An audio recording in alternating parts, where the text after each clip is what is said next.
an awful lot of wind, Joe. I'm hoping this will be okay.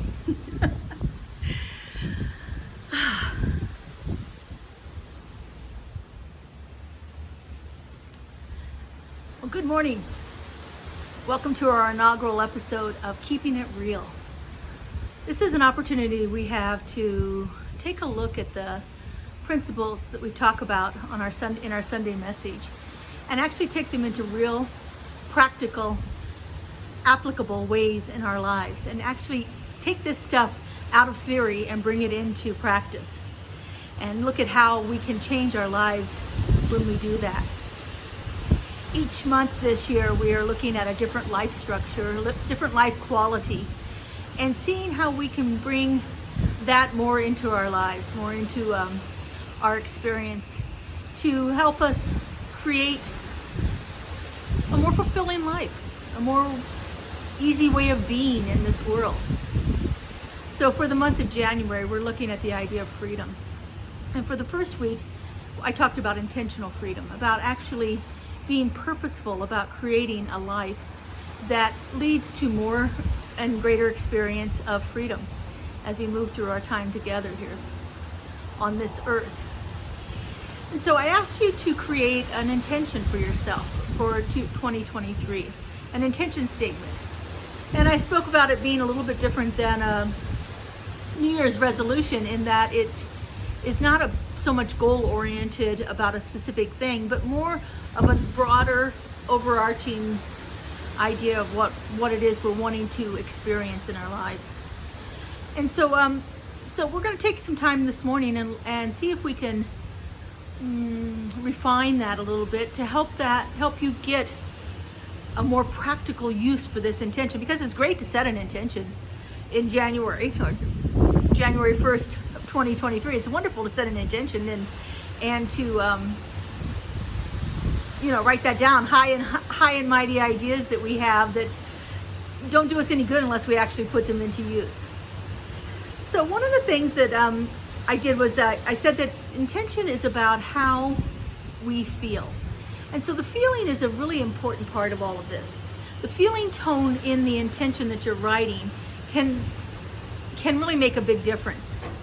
And so oftentimes we can find words that actually spark some kind of feeling in us. And they're not necessarily feeling words. They're not words like happy, sad, joyful, things like that. But they're words that are powerful, words that express something in a way that I can actually feel it in my body. So for instance, my intention for 2022 was to step forth in all areas of my life in unapologetic confidence. And so for me, that phrase, unapologetic confidence, sparks some emotion within me. It's like, oh, I can feel that. That's what I want. I want to have that confidence. I want to walk around this world being who I am in the most powerful way I possibly can, and not really keeping myself concerned too much about what others think about it. So this unapologetic confidence sparked a lot of feeling inside of me. And so I was able to actually begin to see that happening in my life then throughout the year. So one of the things that we do in many of our classes is that we ask probing questions to help us get to the root of what it is we want to feel. And so we can apply that concept of probing questions here to our intention statement. My favorite question to ask as I'm doing this drill down process to get to what's really there is I ask a very simple question. It's 2 words. I ask, so that. So for instance, let's take an example here. Maybe your intention for this year is to have a new job or a new career. Maybe that's something that's important for you this year. And so if I was to take and drill this down with that question, so that, it would go something like this. I want a new job so that I can feel like I'm making a difference in the world, so that I actually become passionate about what I'm doing on a daily basis, so that I begin to create this life that I'm wanting to experience. And so you can see those words there: purpose, create. Those are a little bit more powerful words than just I want a new job. They actually lead to feeling an emotion in us. as we're going through that. I'm feeling something happening within me. I'm creating. That's a powerful word, create. I have purpose. That's a powerful word. Those are words that will actually begin to work inside of our bodies. So much of what we do in Science of Mind here is about the thinking, about clarifying our thinking. And thinking is really good, but when we attach it to emotion, when we can actually link the two together, then we actually begin to embody that idea. We begin to actually feel that inside of us. We can take the emotions in and embody them into our body. And then if we can identify where we're feeling it in our body, then we can actually begin to let that grow and expand within us. And so that's another aspect of it. And so taking this intention statement and then working with it to drill it down to what it is we're actually wanting. Because oftentimes we just think it's that thing. We want a new job. Okay, whatever, I'm dissatisfied with what I'm doing right now, so I want a new job. But there's more to it than that. There are emotions that are tied to that we need to bring forth. And when we bring those forth, then those intentions really become powerful in our lives. And so that's one of the things that you can do is you look at your intention statement that you wrote. If you did one already, if you haven't done one yet, then I suggest you just take some time with this and work with it a little bit.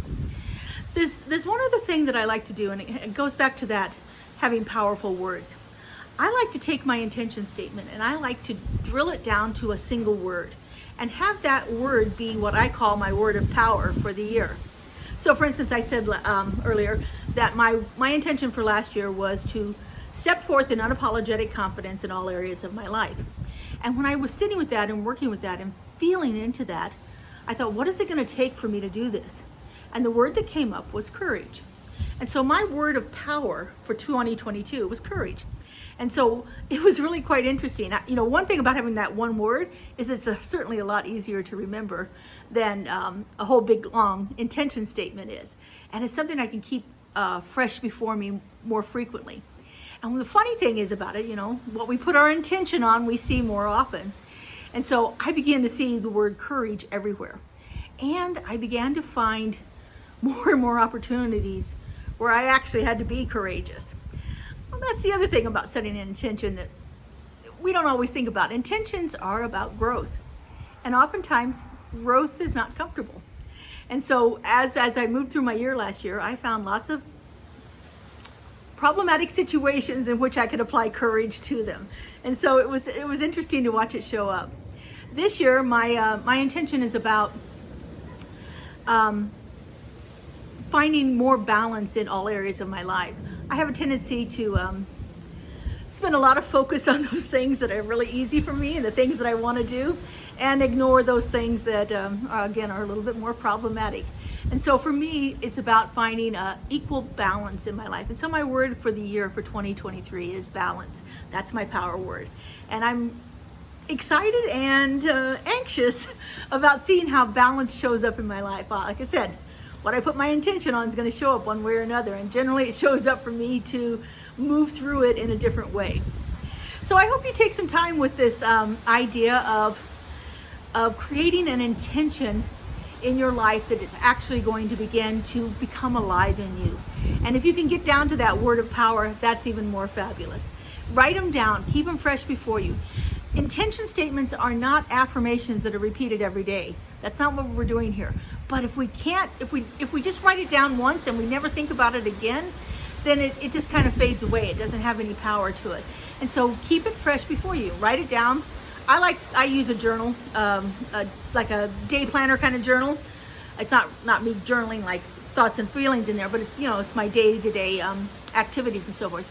And I will always write my word of power on it, on the page for the day. I write my word of power. But about once a month, or sometimes more than once a month, I'll write down my intention statement again too. Just again to keep it fresh before me. My journal has 3 months in it, so I always put it at the beginning of my journal for the year. And so I have my intention statement right there. But sometimes throughout the next 3 months, I will write that down again so that I have it and I keep it fresh before me. And again, like I said, it's not about repeating an affirmation to make it happen, to bring something about.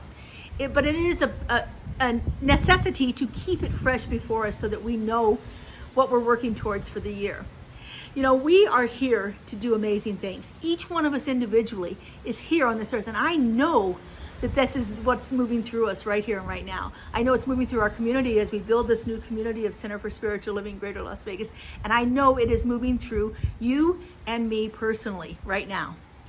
Have a wonderful week, everyone. We'll see you on Sunday for our next Sunday morning message. And then we'll see you again on Thursday for Keeping It Real. Have a great week, everyone.